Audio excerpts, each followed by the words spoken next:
Welcome to another deep dive. Great to be here. Today we're unpacking a really unexpected sequence of international events.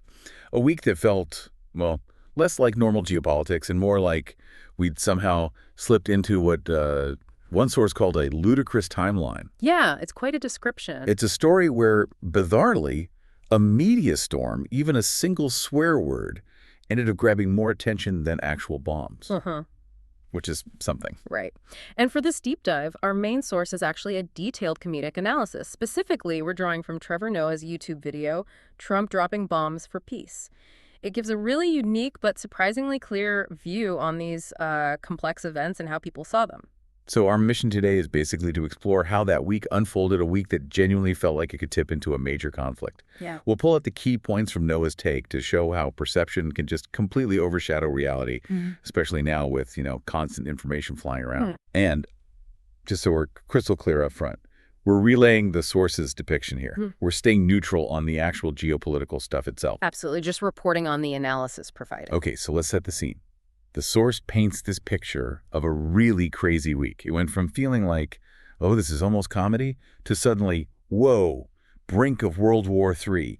Can you imagine trying to make sense of serious news when it's all unfolding like some kind of unpredictable farce? It's tough, right? And the source introduces this idea of the ludicrous timeline. It kind of captures that feeling many people had maybe around the COVID era that the world just shifted somehow. Yeah. Like we slipped out of a boring, normal, parallel universe into this one, this kind of wild, non-normal reality. Right. It's a way to talk about that collective feeling of disbelief, Yeah. where logic seems kind of optional. Exactly. And at the core of the initial tension, the really high stake stuff, was the dynamic between Israel and Iran. Okay.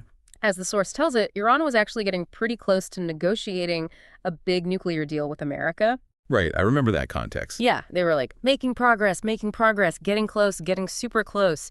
You know, the kind of deal that tries to limit nuclear programs for sanctions relief?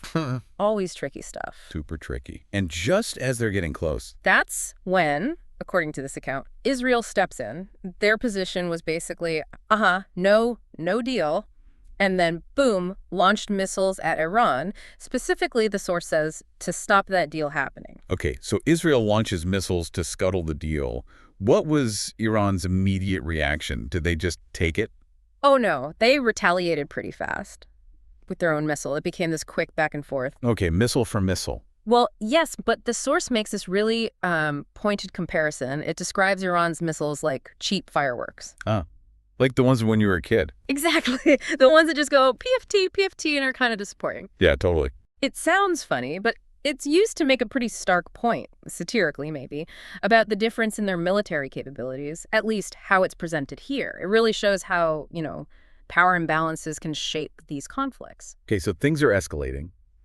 Israel and Iran trading missiles, even if one sides are apparently like cheap fireworks, the world's watching, holding its breath. And then Donald Trump enters the picture, unexpectedly, declaring he would de-escalate this situation. Right. And the source immediately flags this with, let's say, skepticism, pointing out, Trump wasn't exactly known for de-escalation. The quote was something like, he'd never de-escalated a thing in your life. Okay, so skepticism is high. How does he plan to de-escalate? Well, this is where it gets truly unconventional. According to the source, his plan was to fix it by dropping bombs. Wait, what? De-escalate by bombing? Yep. He launched strikes on Iran's nuclear facilities. Wow, okay. Bombing nuclear facilities to de-escalate. That's a strategy. It certainly raised alarms everywhere, not just the destruction, but the potential for it to blow up even bigger, and what it means for non-proliferation efforts. I can only imagine the global reaction. Just what the hell? Maybe much. The source says no one expected it. But what's even stranger, according to this account, is Trump's own reaction afterwards. Yeah, get this. In the press conference, he seemed genuinely shocked by how powerful the bombs were, the ones he ordered. He was shocked by his own bombs. Apparently, the source quotes him saying, "I never seen bombs like that." And then almost in the next breath, he just declared, "Okay, it's over. It's all good." That is quite something. A leader surprised by the weapons they just used. Peak ludicrous timeline, maybe. It fits the theme, doesn't it? So, after these U.S. strikes, Iran's in a tough spot. They kind of have to respond, but the source stresses they really didn't want a full-on war with America. Okay, understandable. So what did they do? Well, what they did next, as the source details it, was pretty unprecedented, a real strategic calculation. Iran, in this really calculated move, actually told America beforehand. Told them what? Told them they were about to launch missiles at an American base in Qatar. They give them like 45 minutes to an hour's notice. They gave them a heads up before bombing their base. Yeah, so the Americans could clear out their base and everything important. It's bizarre. Bizarre is an understatement. What was Trump's reaction to getting advance notice about being bombed? This is maybe the peak of the weirdness. According to the source, he publicly thanked Iran for giving us notice about the bombs. He thanked them for the warning about the incoming missiles. Yep. And then right after that, he declares peace. Like, now it's over. It's all over. There will be peace. Iran, Israel, peace. All good. Just like that. From bombing to being notified about bombing to thanking them to total peace. In the span of, like, moments, according to this telling, it's just... Yeah. But of course, the ludicrous timeline wasn't done yet, was it? The source says things took another turn. Right. Well, Trump was apparently asleep for about 4 hours. Israel pops up again. Seemingly out of nowhere, they claimed Iran had launched more missiles. Which Iran denied. Which Iran strongly denied, yeah. Yeah. But despite that denial, Israel started prepping a full-scale bombing attack on Iran. Okay, so it's about to kick off again. Seriously this time. What happens when Trump finds out? Oh, he wakes up, hears the news, and according to the source, he just blows up. Pure fury. Described as not even grabbing a tie, coming out of the White House half-dressed, running straight into reporters, just livid. And what did he say? He must have been furious at Iran, right? Well, yes, angry at Iran, but the source emphasizes he seemed even more angry at Israel. Really? At Israel? Yeah, he apparently addressed them directly, publicly, saying things like, you better not do it, you don't do it, Israel. I said peace, you don't do it. Wow. Directly telling Israel to stand down. Exactly. And the source uses this great analogy saying Trump was acting like a dad who had kids that were fighting in the backyard. Huh. I can picture that. Just totally exasperated, trying to get them to stop. Totally. Just frustrated with both of them. And then came the moment that really shifted the narrative, didn't it? The thing that solidified that mad dad image. Mm-hmm. Live on TV, he apparently just let rip with an expletive, stating that the two countries don't know what the fuck they're doing. Okay, the F-bomb on live TV from the president. That's significant. It was significant, but perhaps not in the way you'd expect. What the source finds truly telling is what happened next in the media. Right, the aftermath. Yeah, the aftermath was bizarre. That single word, the F-bomb, suddenly became, quote, more important than the bomb. More important than the actual bombs. Overwhelmingly so, according to this analysis. Major news outlets, the source names, The Guardian, BBC, Al Jazeera, CNN, they all just hammered the profanity story. Meanwhile, the actual bombings, the destruction, the geopolitical stakes, barely any news in comparison. That's incredible. So the curse word had got more coverage than the military strikes. Mm-hmm. That's the observation. And the source points out the irony, you know?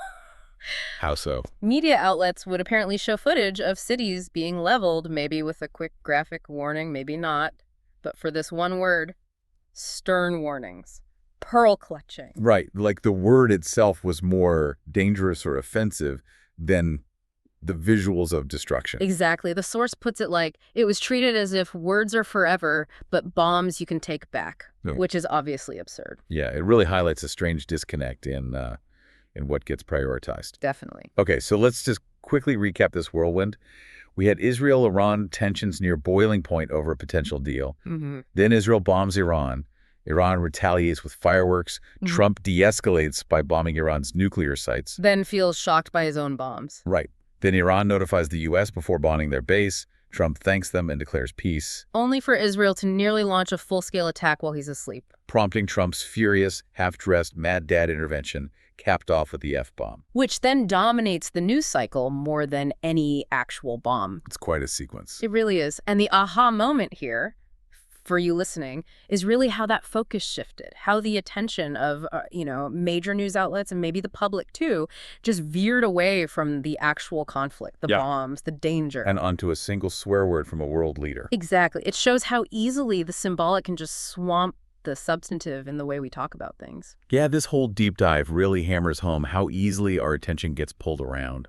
and how media narratives, maybe not even intentionally, just shape how we understand really big global events. Makes you aware of what our brains and our media kind of latch onto, even when much bigger things are happening. Which leaves us with a question for you to maybe chew on. Hmm. In this age of just constant information, endless news cycles, what actually grabs our attention, and what does that say about us, about our collective priorities? Yeah. What's the real cost or the perceived cost of an F-bomb compared to an actual bomb? And how do we even navigate that difference? How do we make sense of those perceived realities day to day? Something to think about. Thanks for joining us on this deep dive. Always interesting.